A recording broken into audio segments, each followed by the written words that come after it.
What's going on, everyone? So the Lakers, 3 games to none. Chances are, right? Today is going to be the last day. I would like to see a little bit of pride. There is an argument to be made of like, hey, just get this over with and forget the inevitable.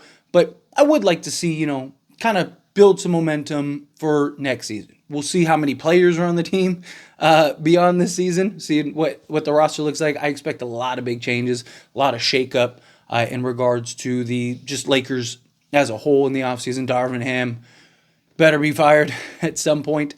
But nonetheless, right, from the players' perspective, they got to want to win, right? I mean, we even got reports that the Lakers are irritated, they're upset, right? Like they want to like change the narrative.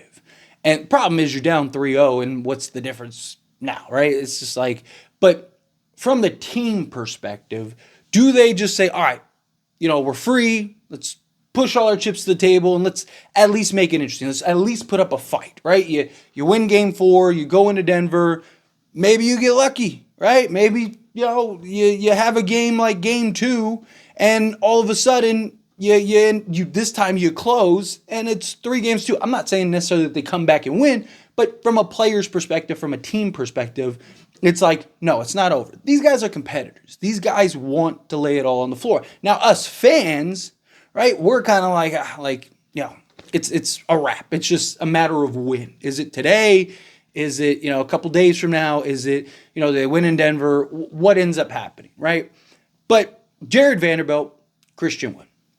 2 guys that were expected to be back for game 3 ultimately didn't come back from game 3. It would have been nice. How much of a difference does that make for game 3?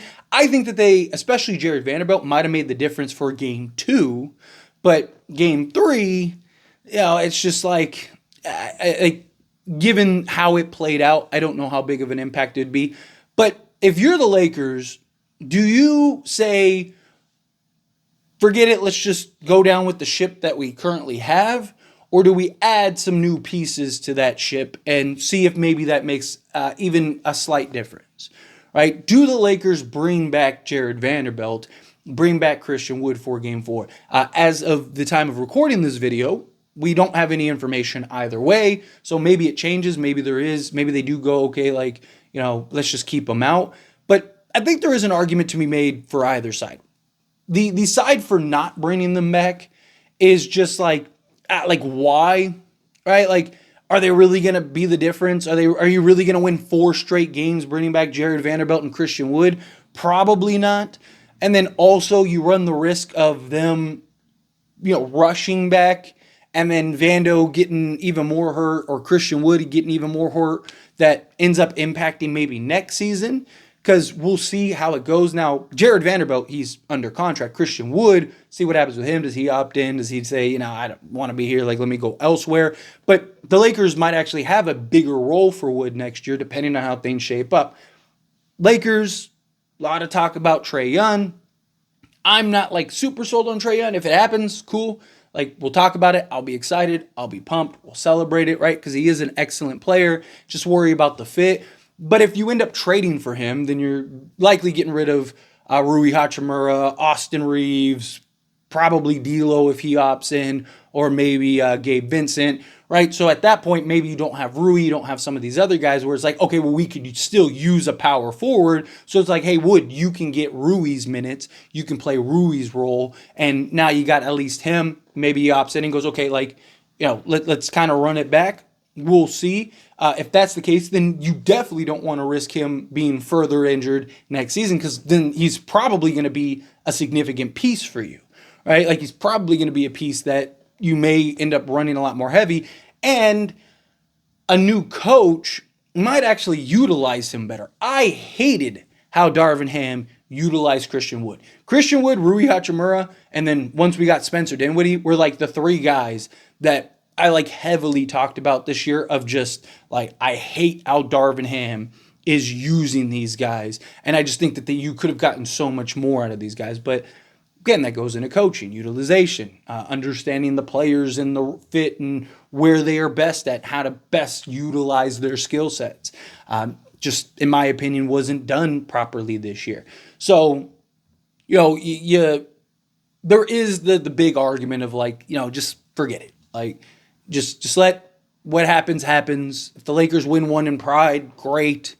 But yeah, just why even rush it? Let's just keep them moving to next season, right? Because again, if you trade for Trey, Jared Vanderbilt, you're probably gonna play alongside because at that if you have Trey Young, hit him and him being a defensive liability, and then LeBron James on the defense side, especially during the regular season, you're really going to need a guy like Jared Vanderbilt, like a point of attack, hopefully other guard. We'll see. Again, we'll see how it all develops in the offseason, and we'll talk about all the rumors and whatnot as that comes out, as we always do. But the other side of it is like, again, from a hey, let's do this perspective, like, we just need to get one game, right?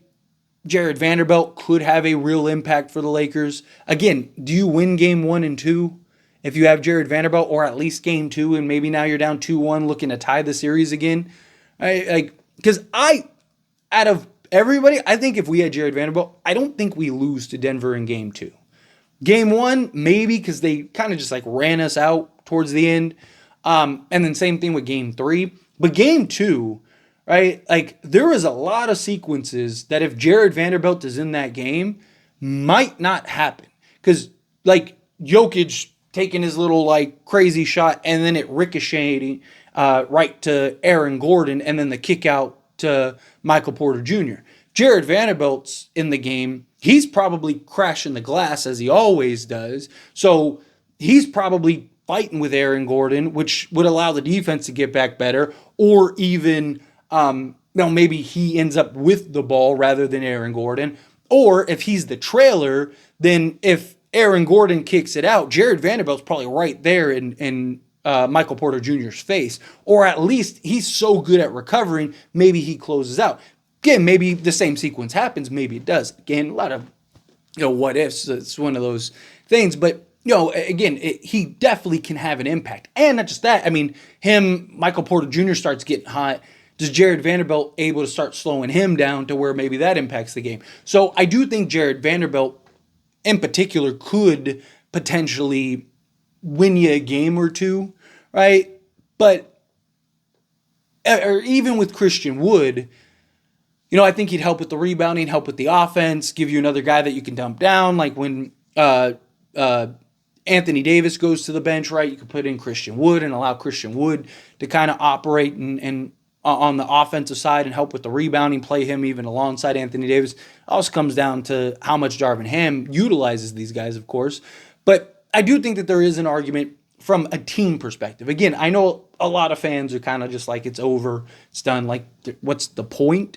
But again, you got to look at it from the team perspective. The Lakers are probably not in the locker room going, it's over, guys, good year. Hey, yeah, man, it sucks, right? Like, they're competitors, right? They need to have that belief. And if they do, if they're like, man, it's over, we're done, right? And they're vocalizing that, get those guys off my team, right? Because I want guys that are like, no, we're going to be the first team to come back 3-0.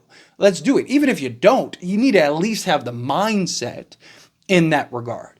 So again, from a team standpoint, I'm not talking about fan opinion. I'm not talking about how personally feel. I'm talking about from a team's perspective, they could be looking at it as like, hey, let's get all hands on deck and kind of roll the dice and see what happens, right? Let's get these guys back. Let's get them out there. Let's get them utilized and see if maybe we can rattle off, 2 wins, get back to LA. Maybe you force game 7 and you kind of roll the dice. I've always talked about just get to a game 7. Get to a game 7, take your chances. Trust that LeBron James and Anthony Davis can maybe put it together for a game and then close out. If we're being honest, chances are they lose today, even if Jared Vanderbilt and Christian Wood come back. But also don't underestimate the value of like some freshness, right? A fresh mentality.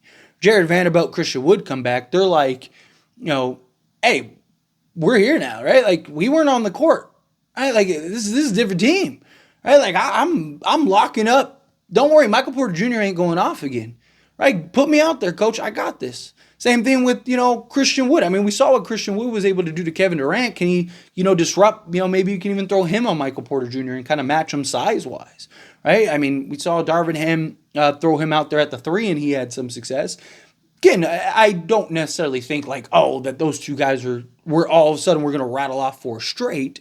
But I do think from a team perspective, it's like, hey, let's get those guys out there. But honestly, like Christian Wood, I wouldn't mind like if they just threw Christian Wood out there, right? But Jared Vanderbilt, I do personally feel like, maybe just, leave him out. Because if he gets hurt even further, knock on wood, and now he misses half of next year or all of next year or something like that, it's just like, damn, right? It's like, now it's this year all over again, right? So to me, it's kind of one of those questions. But that's why, as always, this is a discussion. Pass a question on you. Let me know your thoughts and opinions down in the comments below. What do you think? How do you feel? Do you think the Lakers should bring them back? Do you think like, nah, this series is done, series wrapped, like why even waste the time? Again, however you feel, whatever your thoughts are, I'd love to hear it. Let me know down in the comments below. That being said, if you even like this video, hit that like button. Helps me a lot. Helps me enjoy these types of videos, and I truly appreciate it. Not subscribe to the channel, hit that subscribe button. Turn on the bell notifications. Appreciate y'all. See you in the next one.